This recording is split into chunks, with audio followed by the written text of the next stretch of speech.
श्री जगदम्बिकाय नमः। ओम ऐं ह्रीं क्लीं चामुण्डाय विच्चे। श्रीमद्देवी भागवत महापुराण चतुर्था स्कंधः। अथ प्रथमोऽध्यायः। वसुदेव देवकी आदि के कष्टों के कारण के संबंध में जन्मेजय का प्रश्न।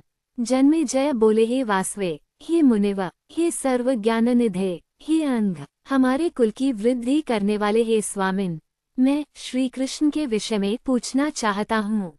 1. मैंने सुना है कि परम प्रतापी श्रीमान वसुदेव राजा शूरसेन के पुत्र थे, जिनके पुत्र रूप में साक्षात भगवान विष्णु अवतरित हुए थे। 2. अनकदुंदुभी नाम से विख्यात वे वसुदेव देवताओं भी पूज्य थे। धर्मप्रायण होते हुए भी वे कंस के कारागार में क्यों बंद हुए? उन्होंने अपनी भार्या देवकी सहित ऐसा क्या अपराध किया था जिससे ययाति के कुल में उत्पन्न कंस के द्वारा देवकी के 6 पुत्रों का वध कर दिया गया? 3-4 साक्षात भगवान विष्णु ने वसुदेव के पुत्र रूप में कारागार में जन्म क्यों ग्रहण किया? देवताओं के अधिपति भगवान श्री कृष्ण गोकुल में किस प्रकार ले जाए गए और वे भगवान होते हुए भी जन्मांतर को क्यों प्राप्त हुए? अमित तेजस्वी श्री कृष्ण के माता पिता वसुदेव और देवकी को बंधन में क्यों आना पड़ा? जगत की सृष्टि करने में समर्थ उन भगवान श्री कृष्ण ने माता देवकी के गर्भ में स्थित रहते हुए ही अपने वृद्ध माता पिता को बंधन से मुक्त क्यों नहीं कर दिया? उन वसुदेव तथा देवकी ने महात्माओं द्वारा भी दुसाध्य ऐसे कौन से कर्म पूर्व जन्म में किए थे जिससे उनके यहाँ परमात्मा भगवान श्री कृष्ण का जन्म हुआ? वे 6 पुत्र कौन थे? वह कन्या कौन थी जिसे कंस ने पत्थर पर पटक दिया था और वह हाथ से छूटकर आकाश में चली गई तथा पुनः अष्टभुजा के रूप में प्रकट हुई? 5-9 ये अंग, बहुत सी पत्नियों वाले श्री कृष्ण के गृहस्थ जीवन, उसमें उनके द्वारा किए गए कार्यों तथा अंत में उनके शरीर त्याग के विषय में बताइए। किंवदंती के आधार पर मैंने भगवान श्री कृष्ण का जो चरित्र सुना है, उससे मेरा मन परम विस्मय में पड़ गया है। अतः आप उनके चरित्र का सम्यक रूप से वर्णन कीजिए। 10-11 पुरातन धर्मपुत्र, महात्मा तथा देवस्वरूप ऋषिश्रेष्ठ नर नारायण ने उत्तम तप किया था। जगत के कल्याणार्थ निराहार, जितेंद्रिय तथा स्पृहरहित रहते हुए काम क्रोध लोभ मोहम्मद मात्सर्य इन 6 पर पूर्ण नियंत्रण रखकर साक्षात भगवान विष्णु के अंश स्वरूप जिन नर नारायण मुनियों ने पुण्य क्षेत्र बदरिकाश्रम में बहुत वर्षों तक श्रेष्ठ तपस्या की थी, नारद आदि सर्वज्ञ मुनियों ने प्रसिद्ध तथा महाबल संपन्न अर्जुन तथा श्री कृष्ण को उन्हीं दोनों का अंशावतार बताया है। उन भगवान नर नारायण ने एक शरीर धारण करते हुए भी दूसरा जन्म क्यों प्राप्त किया और पुनः वे कृष्ण तथा अर्जुन कैसे हुए? 12-16 जिन मुनिप्रवर नर नारायण ने मुक्ति हेतु कठोर तपस्या की थी, उन महत्पस्वी तथा योग सिद्ध संपन्न दोनों देवों ने मानव शरीर क्यों प्राप्त किया? 17 अपने धर्म में निष्ठा रखने वाला शूद्र अगले जन्म में क्षत्रिय होता है और जो शूद्र वर्तमान जन्म में पवित्र आचरण करता है, वह मृत्यु के अनंतर ब्राह्मण होता है। कामनाओं से रहित शांत स्वभाव ब्राह्मण पुनर्जन्म रूपी रोग से मुक्त हो जाता है, किंतु उनके विषय में तो सर्वथा विपरीत स्थिति दिखाई देती है। उन नर नारायण ने तपस्या से अपना शरीर तक सुखा दिया, फिर भी वे ब्राह्मण से क्षत्रिय हो गए। शत स्वभाव वे दोनों अपने किस कर्म से अथवा किस शाप से ब्राह्मण से क्षत्रिय हुए? हे मुने, वह कारण बताइए। 18-20 मैंने ये भी सुना है कि यादवों का विनाश ब्राह्मण के शाप से हुआ था और गांधारी के शाप से ही श्री कृष्ण के वंश का विनाश हुआ था। शंबरासुर ने कृष्ण पुत्र प्रद्युम्न का अपहरण क्यों किया? देवाधिदेव जनार्दन वासुदेव के रहते सूतिका गृह से पुत्र का हरण हो जाना एक अत्यंत अद्भुत बात है। द्वारका के किले में श्री कृष्ण के दुर्गम राजमहल से पुत्र का हरण हो गया, किंतु भगवान श्री कृष्ण ने उसे अपनी दिव्य दृष्टि से क्यों नहीं देख लिया? हे ब्रह्मन, यह एक महान शंका मेरे समक्ष उपस्थित है। हे प्रभु, आप मुझे संदेह मुक्त कर दीजिए। 21-24 देवदेव श्री कृष्ण के स्वर्गागमन के अनंतर उनकी पनियों को लुटेरों ने लूट लिया। हे मुनिराज, वह कैसे हुआ? हे ब्रह्मन, मन को आंदोलित कर देने वाला ये संदेह मुझे हो रहा है। 25-26 श्री कृष्ण भगवान विष्णु के अंश से उत्पन्न हुए थे और उन्होंने पृथ्वी का भार उतारा था। हे साथी, ऐसे वे जनार्दन जरासंध के भाव से मथुरा का राज्य छोड़कर अपनी सेना तथा बंधु बांधवों के सहित द्वारकापुरी क्यों चले गए? ऐसा कहा जाता है कि श्री कृष्ण का अवतार पृथ्वी को भार से मुक्त करने, पापाचारियों को विनष्ट करने तथा धर्म की स्थापना करने के लिए हुआ था। फिर भी वासुदेव ने उन लुटेरों को क्यों नहीं मार डाला, जिन लुटेरों ने श्री कृष्ण की पत्नियों को लूटा तथा उनका हरण किया? सर्वज्ञ होते हुए भी श्री कृष्ण उन चोरों को क्यों नहीं जान सके? 27-30 भीष्म पितामह तथा द्रोणाचार्य का वध पृथ्वी का भार हरण स्वरूप कार्य कैसे माना गया? युधिष्ठिर आदि सदाचारवान महात्मा, धर्मप्रायण, पूज्य तथा श्री कृष्ण भक्त उन पांडवों ने यज्ञों के राजा कहे जाने वाले राजसूय यज्ञ का विधिपूर्वक अनुष्ठान करके उस यज्ञ में ब्राह्मणों को श्रद्धापूर्वक अनेक प्रकार की दक्षिणाएं दी। हे मुने, वे पांडु पुत्र देवताओं के अंश से प्रादुर्भूत थे तथा श्री कृष्ण के आश्रित थे, फिर भी उन्हें इतने महान कष्ट क्यों भोगने पड़े? उस समय उनके पुण्य कार्य कहाँ चले गए थे? उन्होंने ऐसा कौन सा महाभयानक पाप किया था जिसके कारण वे सदा कष्ट पाते रहे? 31-34 पुण्यात्मा द्रौपदी यज्ञ की वेदी के मध्य से प्रकट हुई थी।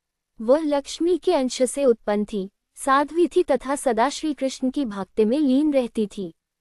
उस द्रौपदी ने भी बार बार महाभीषण संकट क्यों प्राप्त किया? दुशासन के द्वारा उसे बाल पकड़कर घसीटा गया तथा अत्यधिक प्रताड़ित किया गया। केवल एक वस्त्र धारण की हुई वह भयाकुल द्रौपदी रजस्वलावस्था में ही कौरवों की सभा में ले जाई गई। पुनः उसे विराटनगर में मत्स्य नृष की दासी बनना पड़ा। कीचक के द्वारा अपमानित होने पर वह कुररी पक्षी की भांति बहुत रोई थी। पुनः जयद्रथ ने उसका अपहरण कर लिया, जिस पर वह करुणक्रंदन करती हुई अत्यधिक दुखित हुई थी। बाद में बलवान महात्मा पांडवों ने उसे मुक्त कराया था। क्या यह उन सब के पूर्व जन्म में किए गए पापकृत्य का फल था जो वे इतने पीड़ित हुए? 35-39 हे महामते, उन्हें नानाविध कष्ट प्राप्त हुए। मुझे इसका कारण बताइए। यज्ञों में श्रेष्ठ राजसूय यज्ञ करने पर भी मेरे उन पूर्वजों ने महान कष्ट प्राप्त किया।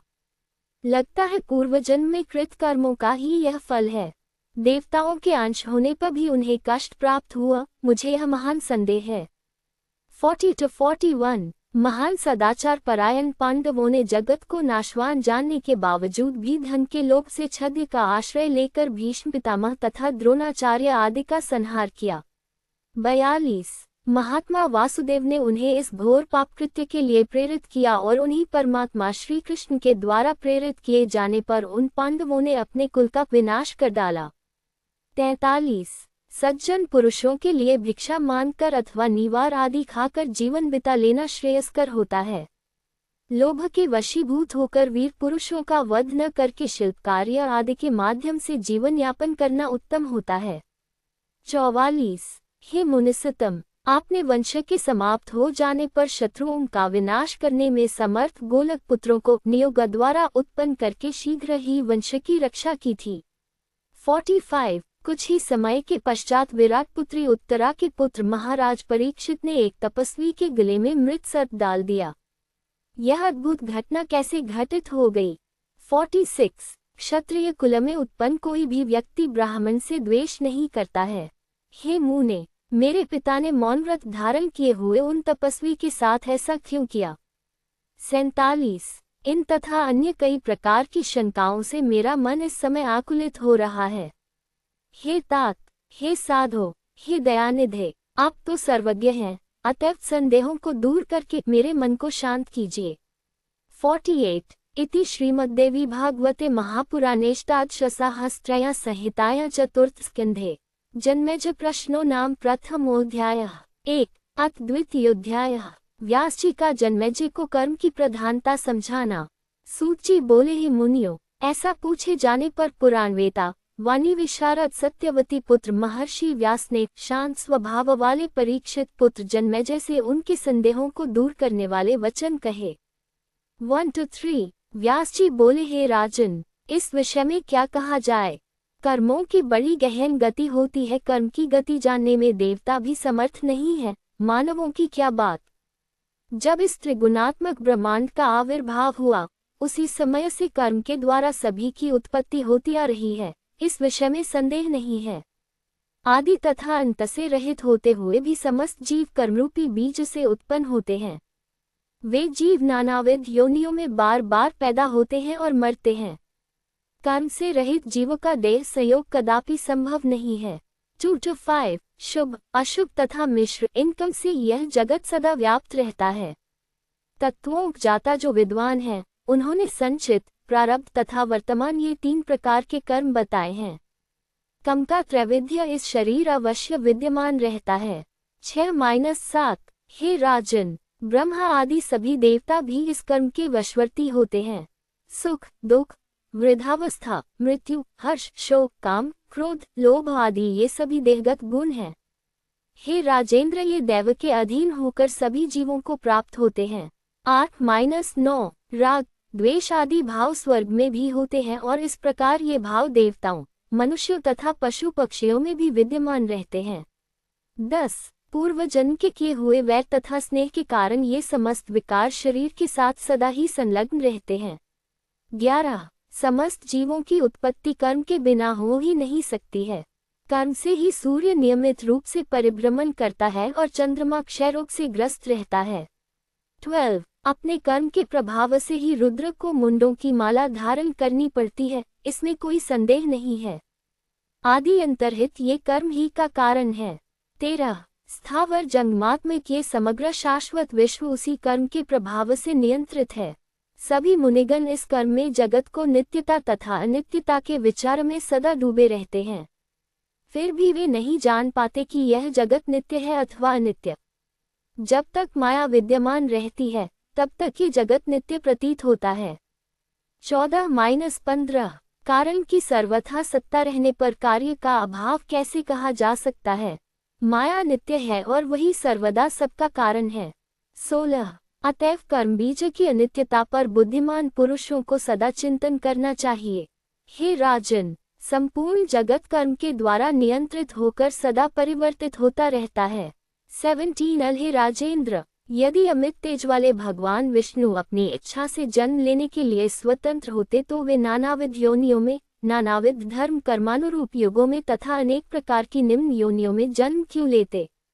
अनेक प्रकार के सुख भोगों और वैकुंठपुरी का निवास छोड़कर मल मूत्र वाले स्थान उदर में भयभीत होकर भला कौन रहना चाहेगा।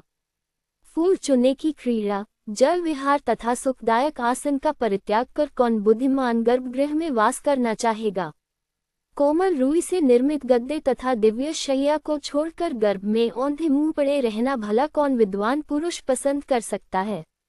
अनेक प्रकार के भावों से युक्त गीत वाद्य तथा नृत्य का परित्याग करके गर्भरूपी नरक में रहने का मन में विचार तक भला कौन कर सकता है।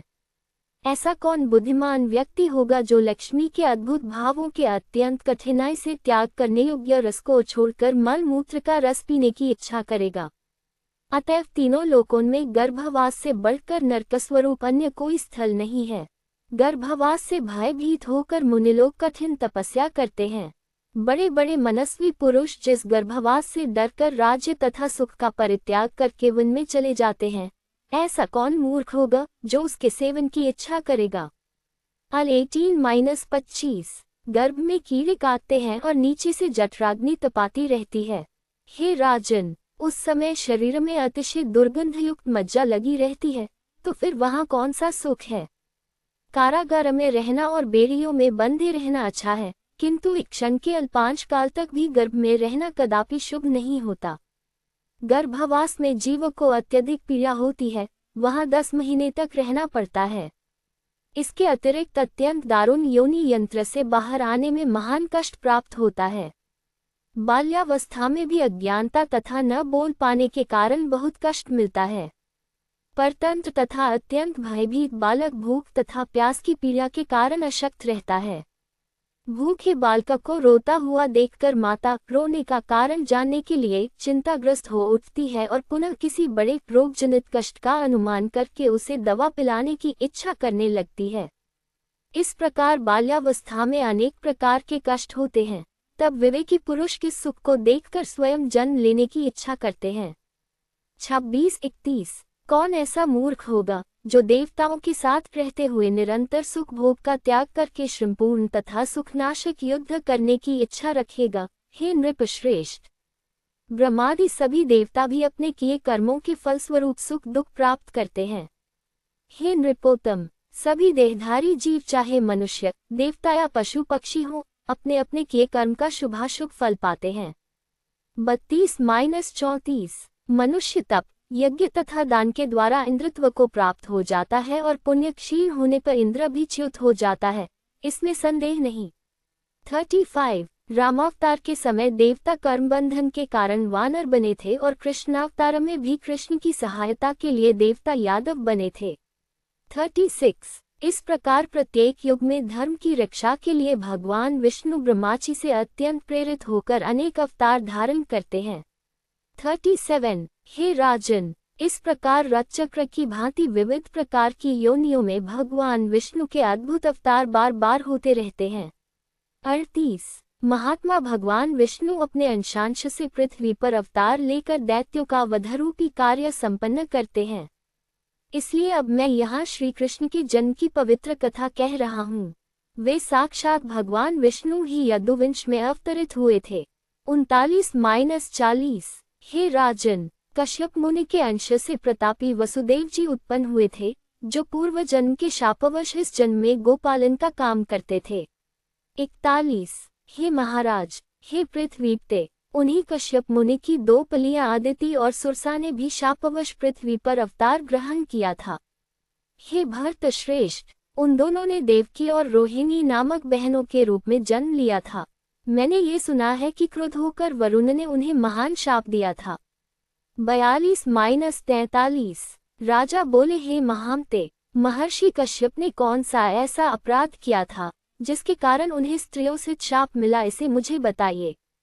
44 वैकुंठवासी अविनाशी रमापति भगवान विष्णु को गोकुल में जन्म क्यों लेना पड़ा। 45 सबके स्वामी अविनाशी देवश्रेष्ठ युग के आदि तथा सबको धारण करने वाले साक्षात भगवान नारायण किसके आदेश से व्यवहार करते हैं और वे अपने स्थान को छोड़कर मानव योनि में जन्म लेकर मनुष्यों की भांति सब काम क्यों करते हैं, इस विषय में मुझे महान संदेह है। 46-47 भगवान विष्णु स्वयं मानव शरीर धारण करके हीन मनुष्य जन्म में अनेकविध लीलाएं दिखाते हुए प्रपंच क्यों करते हैं। 48 काम क्रोध अमर्ष शोक वैर प्रेम सुख दुख भय दीनता सरलता पाप पुण्य वचन मारण पोषण चलन ताप विमर्श आत्मश्लाघा लोभ दंभ मोह कपट और चिंता तथा अन्य भी नाना प्रकार के भाव मनुष्य जन्म में विद्यमान रहते हैं। 49-51 वे भगवान विष्णु शाश्वत सुख का त्याग करके इन भावों से ग्रस्त मनुष्य जन्म किस लिए धारण करते हैं। हे मुनीश्वर, इस पृथ्वी पर मानव जन्म पाकर कौन सा सुख मिल जाता है। वे साक्षात भगवान विष्णु किस कारण से गर्भवास करते हैं। 52-53 गर्भवास में दुख, जन्म ग्रहण में दुख, बाल्यावस्था में दुख, यौवनावस्था में कामजनित दुख एवं गार्हस्थ्य जीवन में तो बहुत बड़ा दुख होता है। 54 हे विप्रवर, ये अनेक कष्ट मानव जीवन में प्राप्त होते हैं, तो फिर वे भगवान विष्णु अवतार क्यों लेते हैं। 55 ब्रह्मयोनि भगवान विष्णु को रामावतार ग्रहण करके अत्यंत दारुण वनवास काल में घोर कष्ट प्राप्त हुआ था। उन्हें सीता वियोग से उत्पन्न महान दुख प्राप्त हुआ तथा अनेक बार राक्षसों से युद्ध करना पड़ा। अंत में महान आत्मा वाले इन श्री राम को पत्नी परित्याग की असीम वेदना भी सहनी पड़ी। 56-57 उसी प्रकार कृष्णावतार में भी बंदी गृह में जन्म, गोकुल गमन, गोचारण, कंस का वध और पुनः कष्टपूर्वक द्वारका के लिए प्रस्थान, इन अनेकविध सांसारिक दुखों को भगवान कृष्ण ने क्यों भोगा। 58-59 ऐसा कौन ज्ञानी व्यक्ति होगा जो मुक्त होता हुआ भी स्वेच्छा से इन दुखों की प्रतीक्षा करेगा। हे सर्वज्ञ, मेरे मन की शांति के लिए संदेह का निवारण कीजिए। 60 इति श्रीमद्देवी भागवते महापुराणेष्टादशसाहस्रया संहिताया चतुर्थस्कन्धे कर्मणो जन्माधिकारन्त्वनिरूपण नाम द्वितीयोऽध्यायः। 2 अथ तृतीयोऽध्यायः वसुदेव और देवकी के पूर्व जन्म की कथा। व्यास जी बोले, हे राजन, भगवान विष्णु के विभिन्न अवतार ग्रहण करने तथा इसी प्रकार सभी देवताओं के भी अंशावतार ग्रहण करने के बहुत से कारण हैं। 1 अब वसुदेव, देवकी तथा रोहिणी के अवतारों का कारण यथार्थ रूप से सुनिए। 2 एक बार महर्षि कश्यप यज्ञ कार्य के लिए वरुण देव की गौ ले आए। यज्ञ कार्य की समाप्ति के पश्चात वरुण देव के बहुत याचना करने पर भी उन्होंने वो उत्तम धेनु वापस नहीं दी। 3 तत्पश्चात उदास मन वाले वरुण देव ने जगत के स्वामी ब्रह्मा के पास जाकर उन्हें प्रणाम करके विनम्रतापूर्वक उनसे अपना दुख कहा। 4 हे महाभाग, मैं क्या करूं? वह अभिमानी कश्यप मेरी गाय नहीं लौटा रहा है, अतएव मैंने उसे शाप दे दिया कि मानव योनि में जन्म लेकर तुम गोपालक हो जाओ और तुम्हारी दोनों भार्याएं भी मानव योनि में उत्पन्न होकर अत्यधिक दुखी रहें। मेरी गाय के बछड़े माता से वियुक्त होकर अति दुखित हैं और रो रहे हैं, अतएव पृथ्वीलोक में जन्म लेने पर यह अदिति भी मृतवत्सा होगी। इसे कारागार में रहना पड़ेगा, उससे भी उसे महान कष्ट भोगना होगा। 5-7 व्यास जी बोले, जल जंतुओं के स्वामी वरुण का यह वचन सुनकर प्रजापति ब्रह्मा ने मुनि कश्यप को वहां बुलाकर उनसे कहा, हे महाभाग, आपने लोकपाल वरुण की गायों का हरण क्यों किया और फिर आपने उन्हें लौटाया भी नहीं? आप ऐसा अन्याय क्यों कर रहे हैं? 8-9 हे महाभाग, न्याय को जानते हुए भी आपने दूसरे के धन का हरण किया। हे महामते, आप तो सर्वज्ञ हैं, तो फिर आपने यह अन्याय क्यों किया? 10 अहो, लोभ की ऐसी महिमा है कि वह महान से महान लोगों को भी नहीं छोड़ता है। लोभ तो निश्चय ही पापों की खान, नरक की प्राप्ति कराने वाला और सर्वथा अनुचित है। 11 महर्षि कश्यप भी उस लोभ का परित्याग कर सकने में समर्थ नहीं हुए तो मैं क्या कर सकता हूँ? अंततः मैंने यही निष्कर्ष निकाला कि लोभ सदा से सबसे प्रबल है। 12 शांत स्वभाव वाले, जितेंद्रिय, प्रतिग्रह से परागमुक्त तथा वानप्रस्थाश्रम स्वीकार किए हुए वे मुनि लोग धन्य हैं, जिन्होंने लोभ पर विजय प्राप्त कर ली है। 13 संसार में लोभ से बढ़कर अपवित्र तथा निंदित अन्य कोई चीज नहीं है, ये सबसे बलवान शत्रु है। महर्षि कश्यप भी इस नीच लोभ से स्नेह करने के कारण दुराचार में लिप्त हो गए। 14 अतएव मर्यादा की रक्षा के लिए ब्रह्मा जी ने भी अपने परमप्रिय पौत्र मुनिश्रेष्ठ कश्यप को शाप दे दिया कि तुम अपने अंश से पृथ्वी पर यदुवंश में जन्म लेकर वहां अपनी दोनों पत्नियों के साथ गोपालन का कार्य करोगे। 15-16 व्यास जी बोले, इस प्रकार अंशावतार लेने तथा पृथ्वी का बोझ उतारने के लिए वरुण देव तथा ब्रह्मा जी ने उन महर्षि कश्यप को शाप दे दिया था। 17 उधर कश्यप की भार्या अदिति ने भी अत्यधिक शोक संतप्त होकर अदिति को शाप दे दिया कि क्रम से तुम्हारे सातों पुत्र उत्पन्न होते ही मृत्यु को प्राप्त हो जाएं। 18 जन्मेजय बोले, हे मुने, दिति के द्वारा उसकी अपनी बहन तथा इंद्र की माता अदिति क्यों शापित की गई? हे मुनिव, आप दिति के शोक तथा उसके द्वारा प्रदत्त शाप का कारण मुझे बताइए। 19 सूची बोले, परीक्षित पुत्र राजा जन्मेजय के पूछने पर सत्यवती पुत्र व्यास जी पूर्ण सावधान होकर राजा को शाप का कारण बतलाने लगे।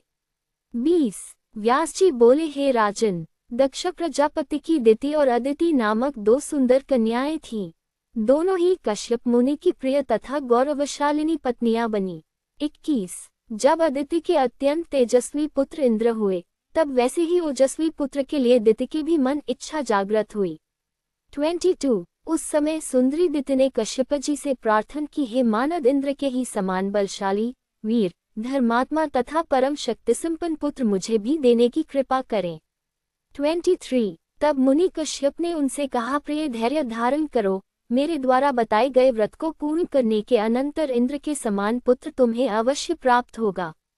24 कश्यप मुनि की बात स्वीकार करके दिति उस उत्तम व्रत के पालन में तत्पर हो गई।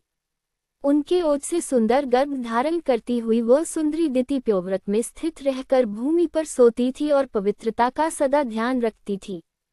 इस प्रकार क्रमशः जब वह महान तेजस्वी गर्भ पूर्ण हो गया, तब शुभ ज्योतियुक्त तथा दीप्तिमान अंगों वाली दिति को देखकर अदिति दुखित हुई। 25-27 उसने अपने मन में सोचा, यदि दिति के इंद्रतुल्य महाबली पुत्र उत्पन्न होगा तो निश्चय गर्भ से ही मेरा पुत्र निस्तेज हो जाएगा। 28 इस प्रकार चिंता करती हुई मानिनी अदिति ने अपने पुत्र इंद्र से कहा, प्रिय पुत्र, इस समय दिति के गर्भ में तुम्हारा अत्यंत पराक्रमशाली शत्रु विद्यमान है।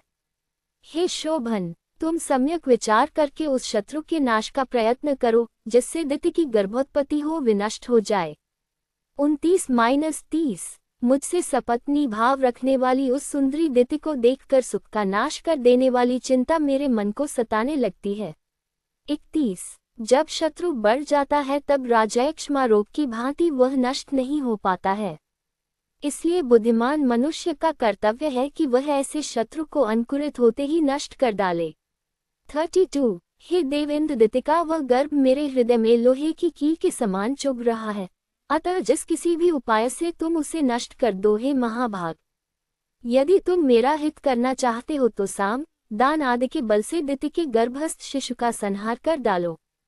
33-34 व्यास जी बोले हे राजन, तब अपनी माता की वाणी सुनकर देवराज इंद्र मन ही मन उपाय सोचकर अपनी विमाता दिति के पास गए। उस पापबुद्धि इंद्र ने विनयपूर्वक दिति के चरणों में प्रणाम किया और ऊपर से मधुर किंतु भीतर से विश्व भरी वाणी में विनम्रतापूर्वक उससे कहा। 35-36 इंद्र बोले हे माता, आप व्रतपरायण हैं और अत्यंत दुर्बल तथा कृशिकाय हो गई हैं, अतः मैं आपकी सेवा करने के लिए आया हूँ। मुझे बताइए मैं क्या करूँ। हे पतिव्रते, मैं आपके चरण दबाऊंगा क्योंकि बड़ों की सेवा से मनुष्य पुण्य तथा अक्षय गति प्राप्त कर लेता है। 37-38 मैं शपथपूर्वक कहता हूँ कि मेरे लिए माता अदिति तथा आप में कुछ भी भेद नहीं है। ऐसा कहकर इंद्र उनके दोनों चरण पकड़कर दबाने लगे। 39 पाद संवहन का सुख पाकर सुंदर नेत्रों वाली उस दिति को नींद आने लगी। वह परम सती दिति थकी हुई थी, व्रत के कारण दुर्बल हो गई थी और उसे इंद्र पर विश्वास था, अतः वह सो गई। 40 दिति को नींद के वशीभूत देखकर इंद्र अपना अत्यंत सूक्ष्म रूप बनाकर हाथ में शस्त्र लेकर बड़ी सावधानी के साथ दिति के शरीर में प्रवेश कर गए। 41 इस प्रकार योग बल द्वारा दिति के उदर में शीघ्र ही प्रविष्ट होकर इंद्र ने वज्र से उस गर्भ के 7 टुकड़े कर डाले। 42 उस समय वज्राघात से दुखित हो गर्भस्थ शिशु रुदन करने लगा। तब धीरे से इंद्र ने उससे मरुत मत रो ऐसा कहा। 43 तत्पश्चात इंद्र ने पुनः उन 7 टुकड़ों के 7 खंड कर डाले। हे राजन, वे ही टुकड़े 49 मरुदगण के रूप में प्रकट हो गए। 44 उस छली इंद्र द्वारा अपने गर्भ को वैसा विकृत किया गया जानकर सुंदर दांतों वाली वह दिति जाग गई और अत्यंत दुखी होकर क्रोध करने लगी। 45 ये सब बहन अदिति द्वारा किया गया है ऐसा जानकर सत्यव्रत प्रायण दिति ने कुपित होकर अदिति और इंद्र दोनों को शाप दे दिया कि जिस प्रकार तुम्हारे पुत्र इंद्र ने छलपूर्वक मेरा गर्भ छिन्न भिन्न कर डाला है, उसी प्रकार उसका त्रिभुवन का राज्य शीघ्र ही नष्ट हो जाए।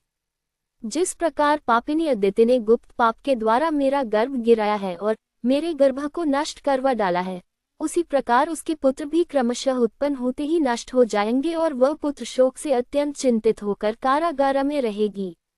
अन्य जन्म में भी इसकी संतानें इसी प्रकार मर जाया करेगी। 46-49 व्यास जी बोले इस प्रकार मरीचि पुत्र कश्यप ने दिति प्रदत्त शाप को सुनकर उसे सांत्वना देते हुए प्रेमपूर्वक ये वचन कहा। हे कल्याणी, तुम क्रोध मत करो, तुम्हारे पुत्र बड़े बलवान होंगे। वे सब 49 मरुद देवता होंगे जो इंद्र के मित्र बनेंगे। हे सुंदरी, 28वें द्वापर युग में तुम्हारा शाप सफल होगा। उस समय अदिति मनुष्य योनि में जन्म लेकर अपने किए कर्म का फल भोगेगी। इसी प्रकार दुखित वरुण ने भी उसे शाप दिया है।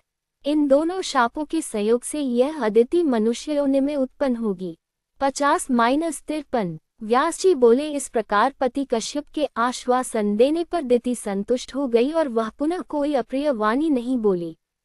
हे राजन, इस प्रकार मैंने आपको अदिति के पूर्व शाप का कारण बताया। हे नृपश्रेष्ठ, वही अदिति अपने अंश से देवकी के रूप में उत्पन्न हुई। 54-56 इति श्रीमद्देवी भागवते महापुराणेष्टादशसहस्रया संहिताया चतुर्थस्कन्धे द्वितीया अदित्य शापदान नाम तृतीयोऽध्यायः। 3